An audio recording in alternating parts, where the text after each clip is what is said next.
Hello and welcome to Lexitecture, a podcast about word origins and histories. My name is Ryan, and in each episode my friend Amy and I bring a new pair of words to share their stories with each other and you. You can find our past episodes and the occasional blog post on our website at lexitecture.com. Follow along with us on Twitter and Facebook at Lexitecture, and if you really like what we do, you can support the show at patreon.com/lexitecture. Today's episode, King Bleach. I had so many tabs open that I had to split them into a new window. I love how that has become a metaphorical usage as well as a literal usage, you know, like too many tabs open in my brain. Yeah. Which is such a great way to describe that feeling of overwhelmed madness. Yeah, one of them's playing music and you can't quite figure out which one. Yeah, I love that. I think that one of my friends was talking. We have this sort of online friendship where we share a lot of memes, right? And we both really, really love the classical art memes. Yes, you know the kind of thing I'm talking about. Yeah, they're just so great. I love that someone has taken a look at these old masters, centuries old, and identified in those situations and on those faces highly relatable subjects.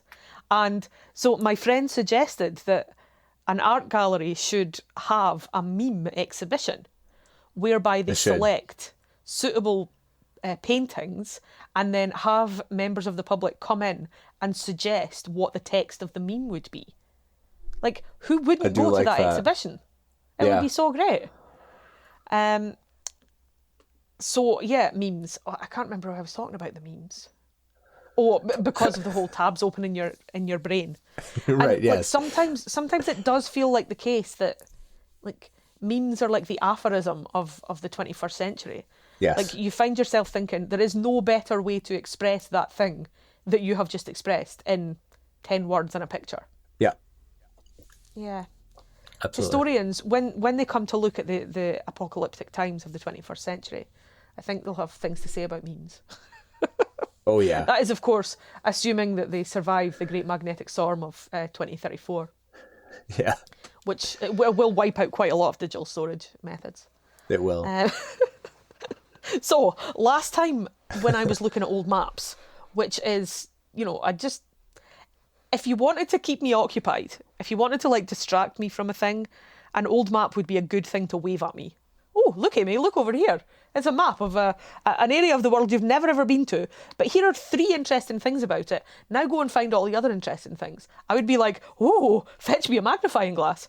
Yeah. But I also discovered in my wander through the local history of Dundee, I discovered on the maps of Dundee several bleach fields. And I said to my husband, what's a bleach field? Yeah. And he said, I'm going to assume it's a field where they bleach things. All right. Stands to reason. And so of course, I rolled my eyes and did some Googling and discovered that he was in fact completely correct, which is annoying. A bleach field was, and often bleach fields are found on maps of manufacturing towns that produce textiles, because they were places where the textiles would be taken and laid out in the sun so that the sun could whiten them, quite simply. Right. But the word bleach fields made me wonder about the word bleach. Oh, I like it. So I decided to have a little investigate. Now, here's an interesting thing. I went to the OED online and I typed the word bleach into the quick search. Okay. How many search results do you think came back for the word bleach? Oh, well, I mean, my first thought was 1, but now I feel like that's wrong. There are 6. 6 is, I mean, yeah, 6 is more than 1. Thank you, Captain Math. But also, 6 is more than 1. It's significantly more than what I would have thought, which in this case, yes, was 1. You know, quite often when you do a quick search like this, you'll be given the noun form, the verb form, if there's an adjectival form. You know, Right, yeah. You might be given that sort of thing, but there might be 2 or 3, but there are 6. And I'll just run through what they kind of quickly what they said. So the first one, bleach, noun, and this is an obsolete form of the word that means whiteness or paleness. Okay. That's from around about 1050. Jeez. We're talking about a super duper old word. Yeah, I found that quite interesting. Then we have noun number 2. Listen to this. Your mind is about to be blown. Okay. Bleach. Any substance used for blacking, e.g. ink, soot, lamp black, and especially shoemakers or curriers black used for leather. What? Then we get to number 3, bleach, adjective, which means pale. Okay, Amy, it's been a long year. What are you doing to me? Then we get to bleach, verb 1, which is to whiten linen, etc., by washing and exposure to sunlight or by chemical processes. Now, this comes from around about 1200. And then just to make sure that I'm definitely fucking with you, sense number 5, bleach, verb 2, to blacken, to make black. For the love of... The last one, I love this because it says bleach, verb, question mark, misprint for belch, meaning belch. So I love the idea that this word is in the dictionary, and possibly it isn't even a word and it was just a typo of life. But we have at least 5 senses of the word bleach, and 3 of them refer to whiteness and paleness, and 2 of them refer to blackness. What now? Yeah. So we're looking at old words. 1050, 1200. The sense of blackening, the verb comes from 1611, and the substance used for blacking earlier than that from about 1486. So what's going on with this word that seems to mean 2 incredibly different, completely opposite things? So that's even less okay with me. That's even less okay with me than if they were both, if they always meant both blackening and whitening. Like if it was one of these things where since time immemorial these have both meant the opposite of each other, that's okay with me. The fact that some jackass in the 1400s was like, you know what, no, bleach means blacken now, and it somehow stuck long enough to make it around to the 60s, that I shouldn't be irritated by this, but I am. I don't know why. You sound furious. You sound James A.Caster off Menu furious. This is what I feel. This is as close as I've come to understanding on a core and visceral level what James A.Caster was feeling when Daisy May Cooper told him about her dessert. Like, it's... Oh, man. In this moment, I relate so much to James A.Caster in many of his... Or David Mitchell in his more irritated... entire career. Pedantically irritated moments. Because it's just like, it's just unnecessary. The word means this... No, stop it. Okay, sorry, go on. Etymology is going to make you feel a whole lot better. I don't know that that's true. Super. Maybe it's just going to make you feel a whole lot more irritated. But okay. Etymon gives us bleach, verb, Old English blaken with a delicious ash in the middle, of cloth or fabric to make white by removing colour or whiten. And we have Proto-Germanic bleikjan to make white.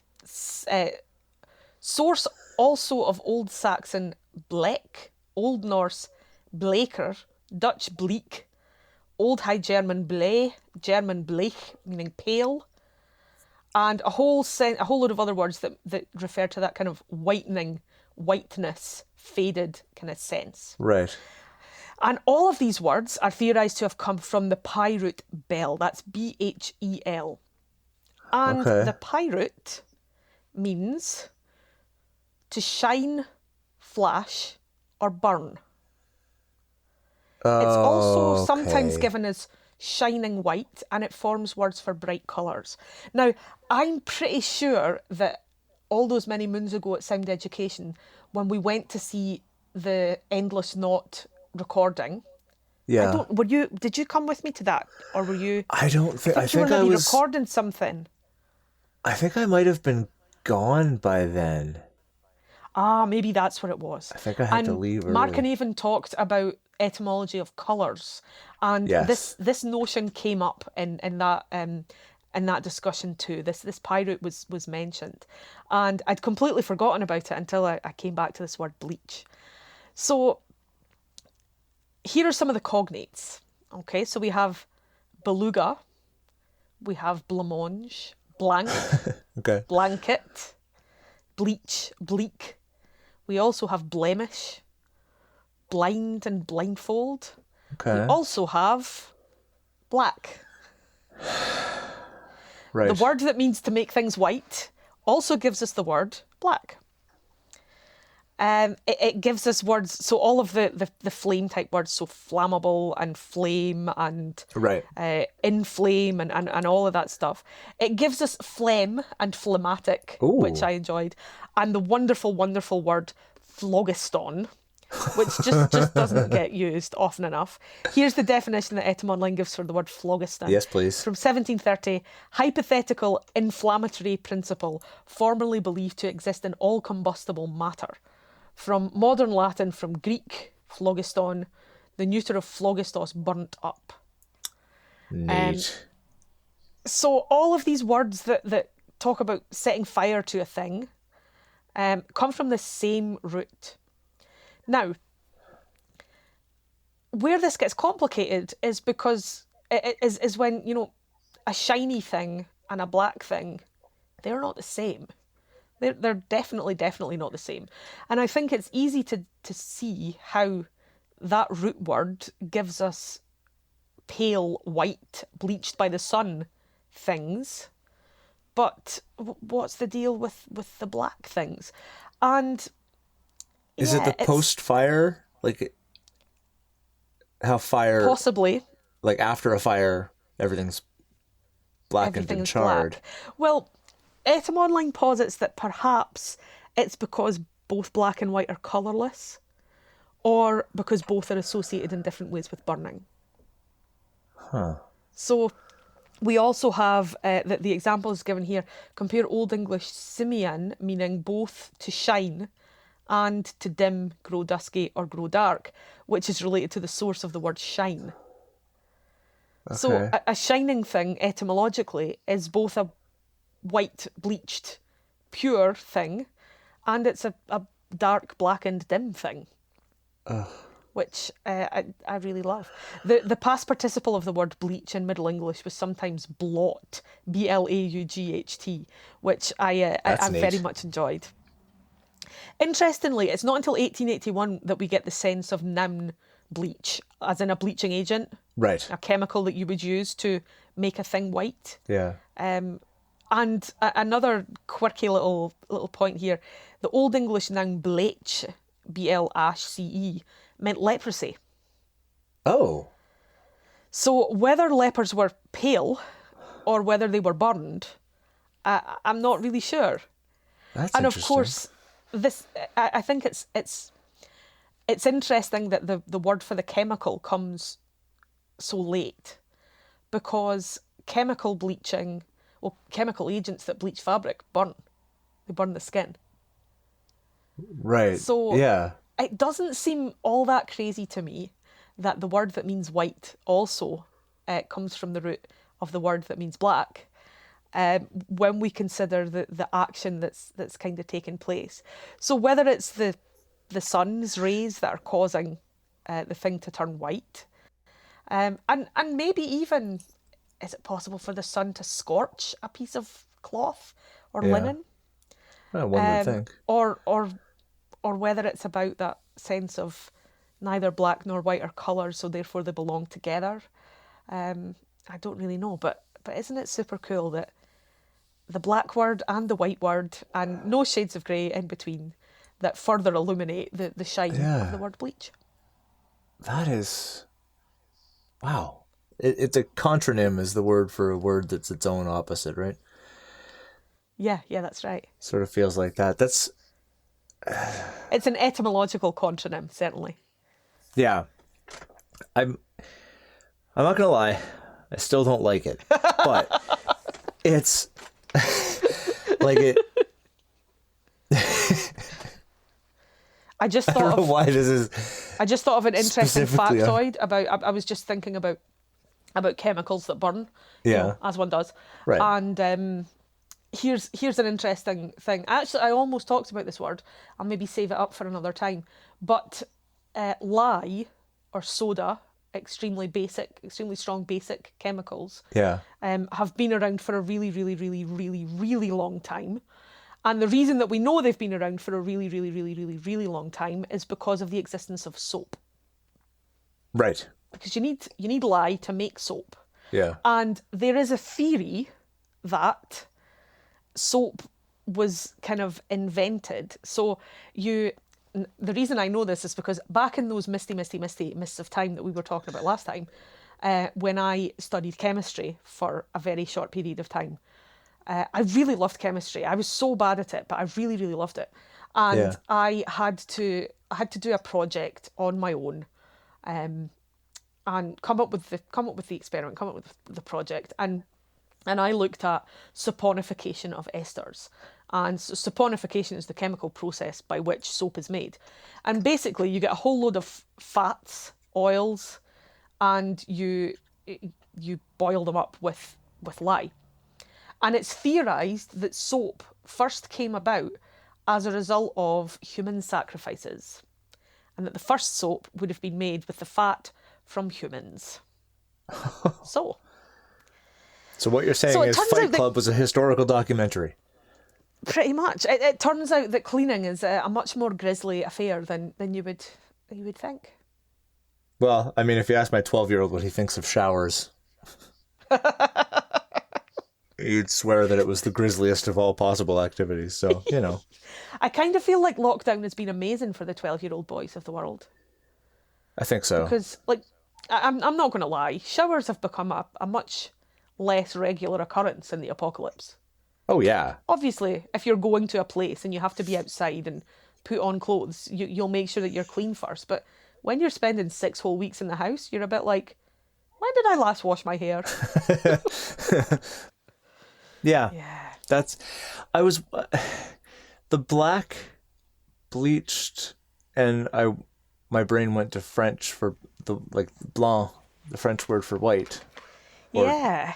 Well, blanching things, or not out of the realms of possibility. The wonderful Picorni Etamon menu from the University of Texas at Austin has all sorts of interesting cognates from the pie root. Hold on and I'll see if that French one is there. Oh, French is perhaps the only language that is not represented here.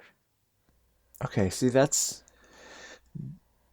is not making me feel any happier with this, because I was at least had my hands on, okay, so if we take it that black and white are the same, and have always been the same, then at least I can be like, hey, that's kind of neat.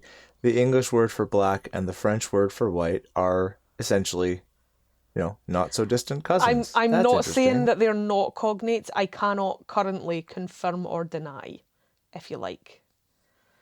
But it is interesting to look at the pie etymon, because in the Germanic languages we have much more of the sense of a fire or a flame. West Germanic, beluga, again, the white fish. Right. In English, we've got also this root gives us the word pool, as in a pool of water. Another shining, sparkling thing. Interesting. Yeah, that's. So there's a lot of interesting stuff going on.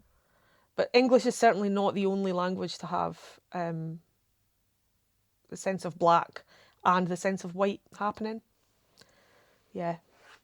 All So right. I don't know if you are feeling etymologically soothed, or if you're still just a bit annoyed that black is white and white is black, and who knows. I'm still slightly acastery about it, but I want to say acastrian. Oh, yes, that's much better. I'm slightly acastrian about it, but I think less so now, so that's good. It started out rough, but it got a little better. But that's very cool. My word this time around is king. Ooh. And King Bleach. That name again, it's Mr. Plow. yeah. It's like, welcome to the Bleach King. This is another very, very old word, which I guess is not overly surprising, but For as long as there have been humans, there have been men telling people that they're in charge.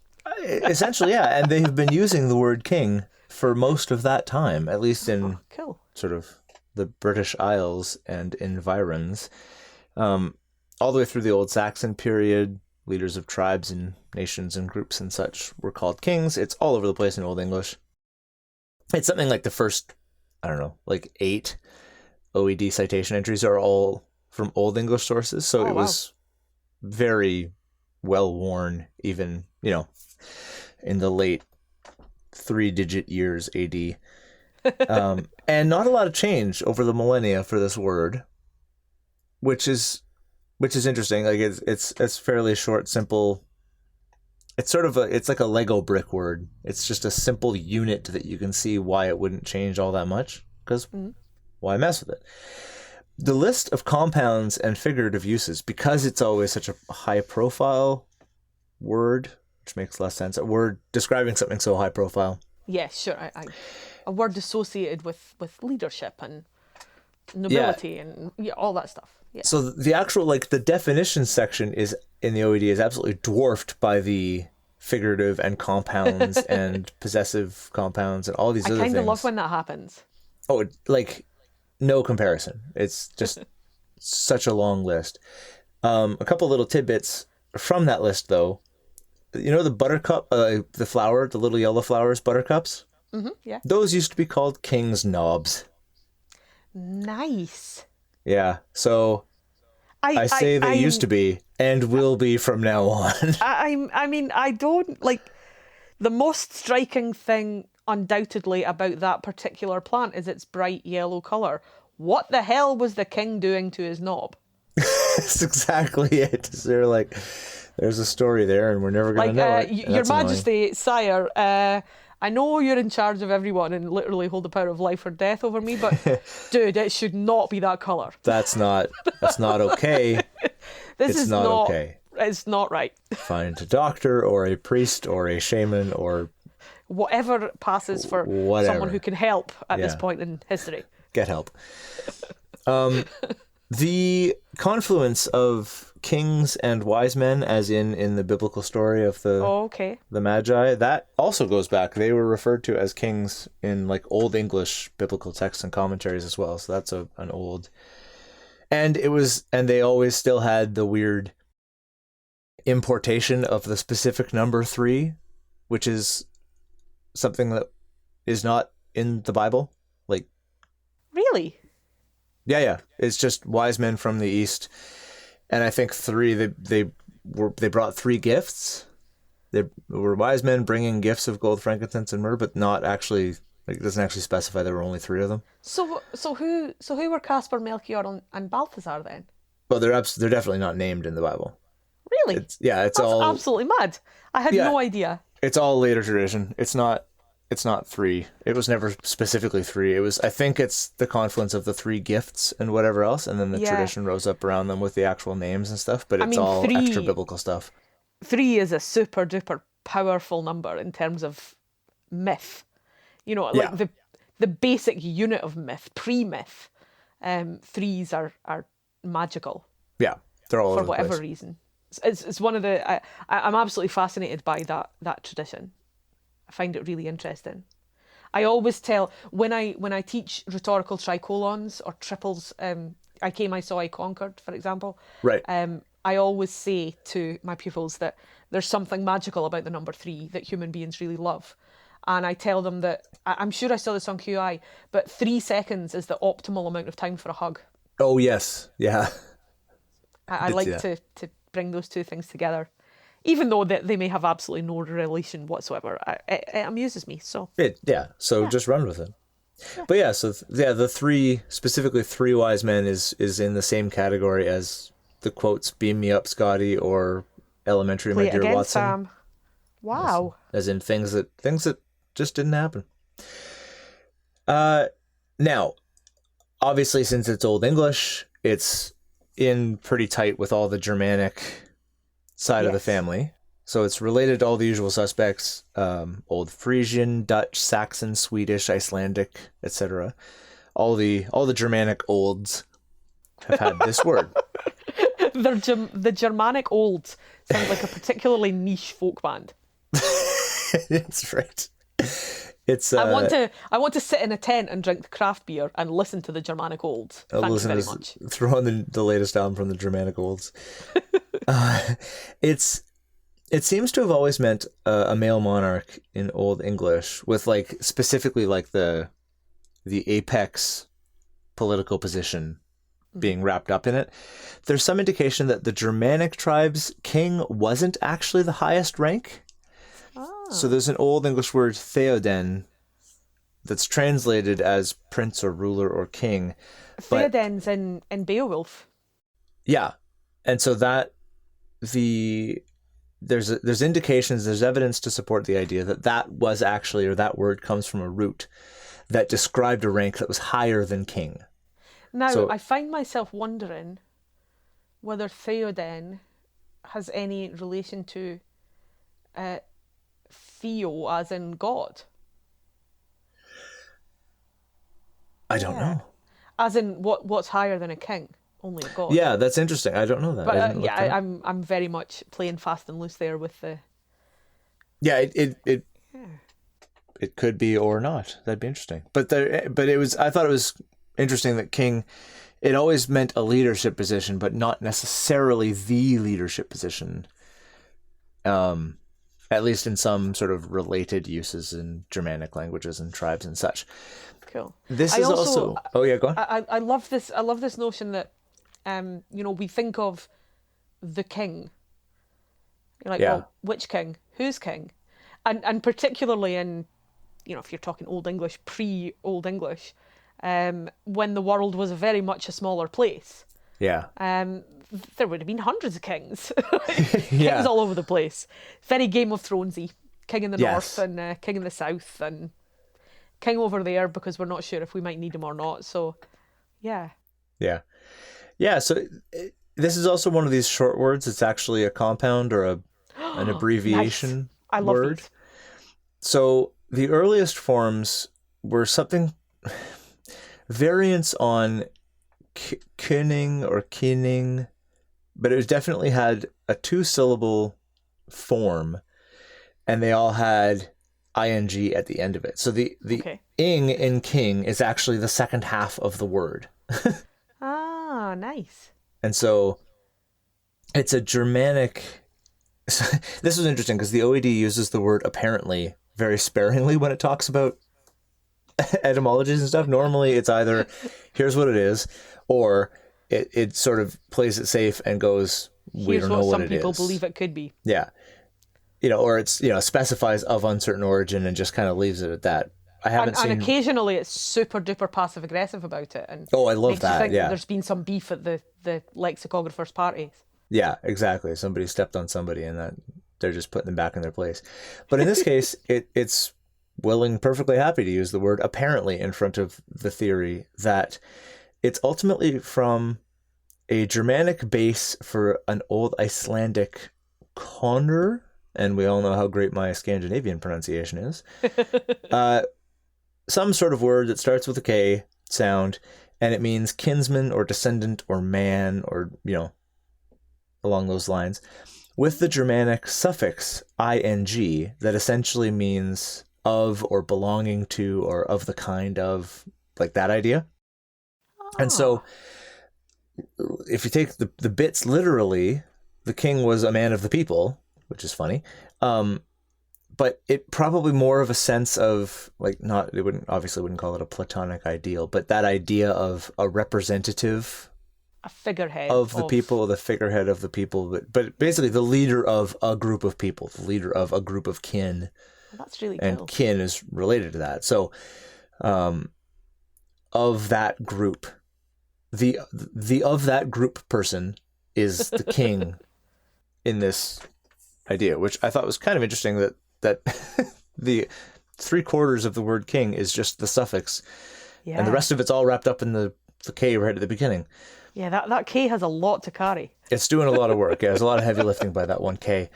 There's one idea, there was one theoretical thread that I followed a little bit that talks about how ancestry was specifically wrapped up in it, and like the idea of hereditary power Oh, okay. was part and parcel, and that sort of shows up a little bit in the idea of the first, that old Icelandic base meaning kinsman or descendant. Sure. And that the idea of the original Anglo-Saxon kings being descendant of Germanic gods, and which could tie into the idea your sort of thought about Theoden and theology and theocracy and all that stuff being related. I wonder.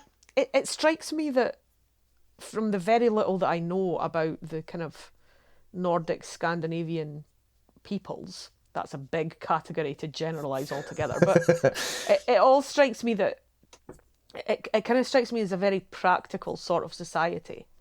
So, I feel like if anyone was going to say, well, you think you're getting the job just because your dad did the job? Jog on, lad.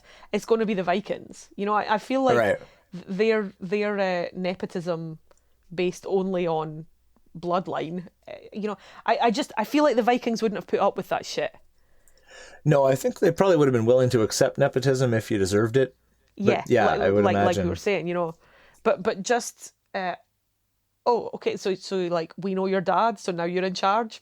Don't think so. Yeah, well, that's and it ties in nicely to this, because there are other early examples of the word, especially in the Germanic tribes, where it's being applied to people who gained their position through whatever military leadership or being otherwise noteworthy, and it being more merit-based than hereditary. So it doesn't seem like it's specifically tied to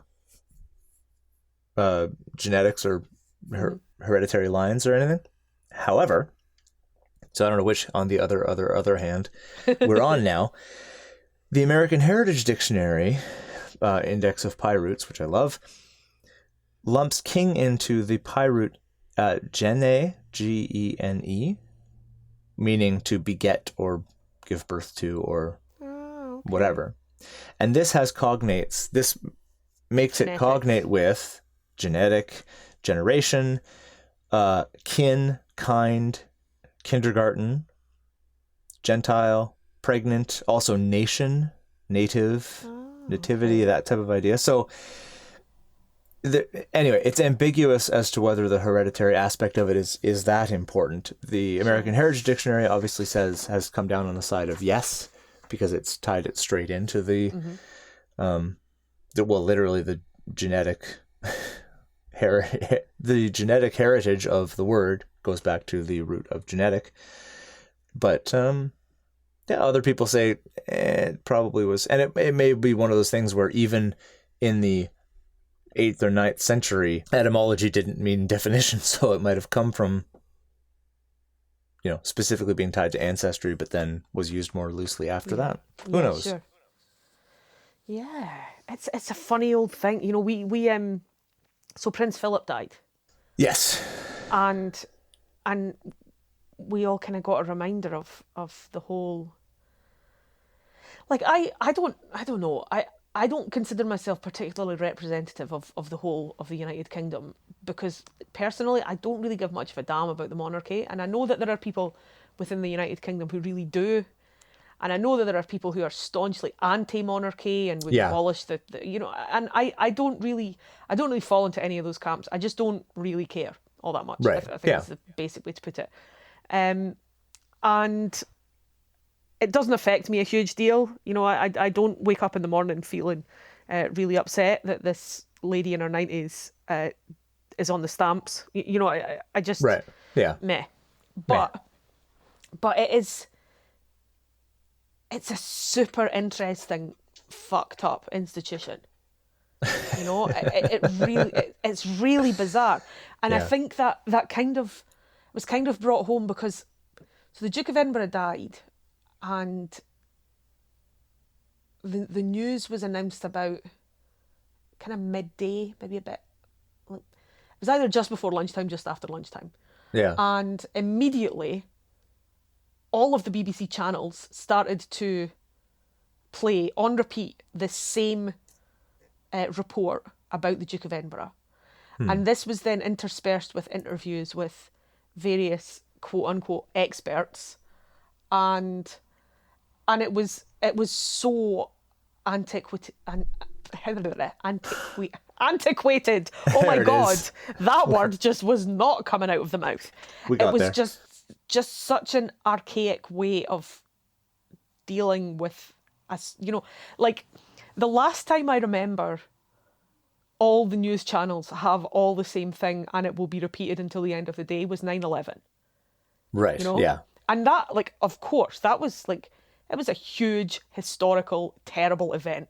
Yeah. And it was ongoing throughout the day. You know, the first tower went, the second tower went, the scale of the situation began to be revealed. Yeah. Everything was closing. It was a huge, massive. They had a lot of things to report on that day, is what I'm saying. Whereas the coverage of the single factoid, old man has died, which is essentially what was going on. Like, however you happen to feel about the monarchy, old man dies is the kernel of that story. Yeah, that's the event. Yeah, and the BBC, where it was almost comical because they were interviewing people who clearly didn't know the old man, right, had some sort of claim to some kind of knowledge about him, but they didn't know him, and they were there to talk about the glorious life full of great historical, wonderful events that it became very, very obvious very quickly he had never ever done. It's like, I'm sure he lived a really interesting life because he was married to the Queen. Yeah. That's it.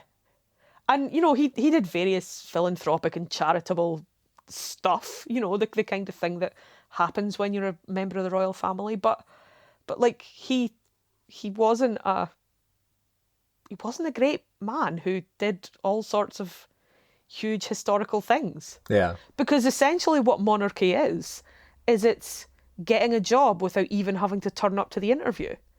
Right. It's just being born a person, or in his case, marrying a person. Yeah. And those things are not active. He was not an agent of his own destiny. No. He was a guy who, and it's, arguably he has lived an amazing life because he's been part of that institution throughout all these other historical events. That like I'm not a watcher of The Crown, but I believe that the people who like it really, really love it. My mum's been watching The Crown, and one of the things she finds interesting about it is she remembers a lot of the historical events that are being depicted in the show. Right, of course. Yeah. Where they're looking at, what was the royal family reaction, or even like what is it presumed was the royal family's reaction to the Suez Canal crisis. Sorry, not the Suez Canal crisis. I'm getting my boats mixed up. The Suez crisis, and the death of Diana and all the rest of it. But yeah, it's so bizarre, and the notion that everything was going to stop, and we would have this whole day of kind of news and mourning, it just felt really odd. Yeah. It just felt a bit misplaced.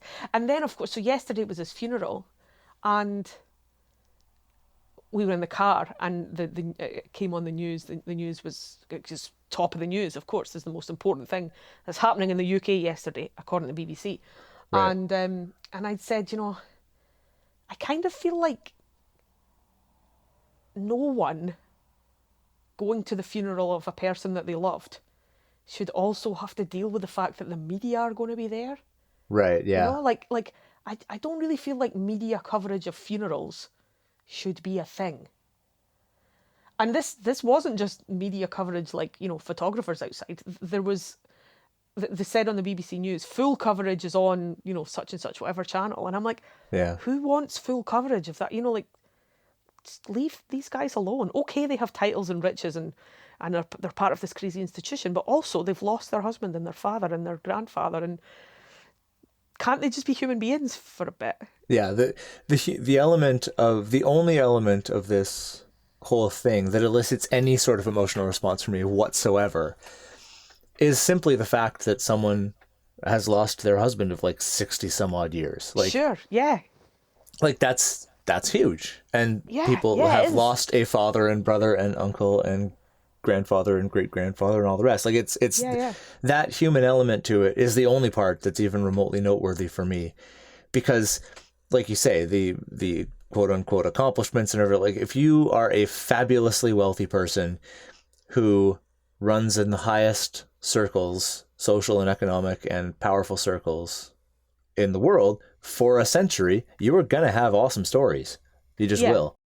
But it's not, like you say, it's not for any great effort or activity on your part. It's just, that's just what happens. You stay alive long enough, you get good stories anyway, let alone if you're also, fabulously wealthy. He was basically best known for being incredibly racist. Yeah, there's that. Also, like the framing of that, where he was like, all of a sudden he's, he was outspoken and frank and all these other like euphemisms for. It was like an exercise in euphemism. They said on the BBC, of course, he was also known as the master of the gaff. Some of these controversial comments occurred on his many trips overseas. And you're like, dude, all of his controversial comments occurred on his trips overseas because he was a massive racist. Yeah.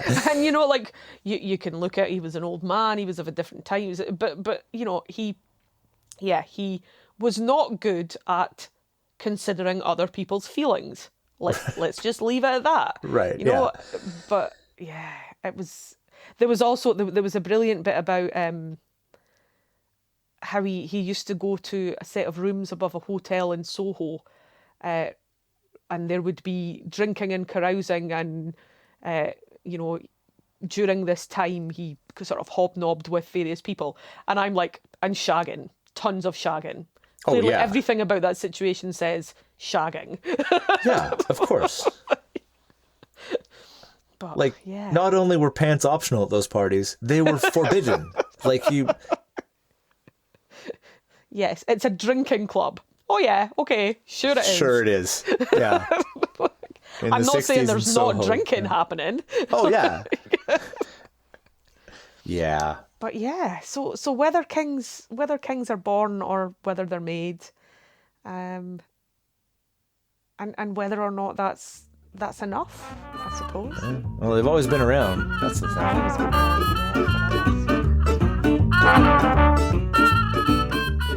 And that's it for another episode of Lexitecture.